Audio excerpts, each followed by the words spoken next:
নদীবাঁধ বসে গেলেও প্রায় 300 ফুট গোমতী নদীর বাঁধ আতঙ্কে সুন্দরবনবাসী। নদীবাঁধ বসে যাওয়ায় বাঁধের উপরে থাকা ইটের রাস্তার বেশ কিছুটা অংশ বসে গিয়েছে। প্রায় 3 মাস ধরে এভাবে আছে, হেলদোল নেই প্রশাসনের। এদিকে বেহাল ইটের রাস্তা দিয়ে যাতায়াত করতে সমস্যায় পড়েছেন সাধারণ মানুষজন। এই অবস্থায় হিঙ্গলগঞ্জ ব্লকের হেমনগর থানার হেমনগর গ্রামের সেতুর পাশের রাস্তার হেমনগরে গোমতী নদীর উপরে যে সেতু আছে, এই সেতুর পাশে গোমতী নদীর বাঁধের উপর দিয়ে হেমনগর গ্রামের মানুষের যাতায়াত করার জন্য ইটের রাস্তা আছে, তার বেহাল অবস্থা। স্থানীয় বাসিন্দারা বলেন, কয়েক মাস আগেই এই গোমতী নদীর বাঁধের বেশ কিছুটা অংশে বসে যেতে শুরু করে, ফলে বাঁধের উপরে যে ইটের রাস্তা বসে গিয়েছে, রাস্তার ইট এলোমেলো হয়ে যাওয়ায় এই রাস্তা দিয়ে যাতায়াত করতে সমস্যা হচ্ছে। এই নদী বাঁধের রাস্তার পাশেই বহু মানুষের বাস। গর্ভবতী মহিলা রোগীদের নিয়ে যেতে সমস্যা।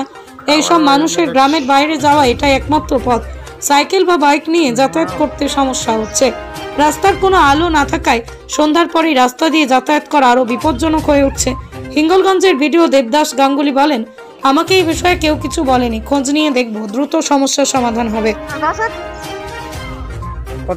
ও বাবা, অসুবিধা না, কলসিটা অন্য একটা খালে সবজির পাতা হাঁটা যায় না, মুখ ভয় পড়তে। বৃষ্টি হলে তো মোটে হাঁটা যায় না। না গো, কত ভ্যান ধরে তাই নিয়ে যায়, জানো কি কষ্ট করে একটা রুগী টুগি। যদি রাস্তা হয়ে যায়, রাস্তা হয়ে যাবে, দেখো সেটা তোমরা কি করে। কি নাম তোমার? আর লক্ষ্মী মিস্ত্রি। কোথায় বাড়ি? এই তো বাড়ি, এই মাল বাসে। বলবেন আপনি এ বিষয়ে? আমি গোমতীটা জানি না, আমি রিপোর্ট আসলাম যে যেখানে কি ইরিগেশন তখন চলে যাবে। 3 মাস তো কোনো হলদোল নেই, এলাকার মানুষ বলছে প্রায় তার বেশি।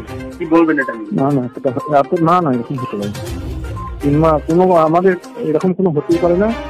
আমরা যখনই যা রিপোর্ট পাই আমরা সঙ্গে সঙ্গে আসতে দিই। তাহলে কি সমস্যার সমাধান হবে? অবশ্যই হবে।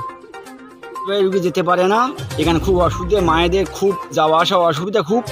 এখানে মানুষ চলতে পারে না, কোনো তো মালপত্র নিয়ে যেতে পারে না। আর এখানে এই নদীটা গোমতী নদী বারবার বসে যাচ্ছে, একদম সারাই হচ্ছে না, বারবার সারাই হচ্ছে না। এই সব ভেঙে চলে সব রাস্তা হয়ে যাচ্ছে। এই রাস্তাটা যাতে ভালো হয়, ডেলিভারি মায়েরা যেতে পারে বা আসতে পারে বা আমরা চলতে পারি, সেইভাবে রাস্তাটা খুব ভালো চাইছি, যে রাস্তাটা যাতে আজকে সংস্কার হয় বা একটু ঢালা রাস্তা হয়ে যায়। কি নাম আপনার? বিষ্ণুপদ মণ্ডল।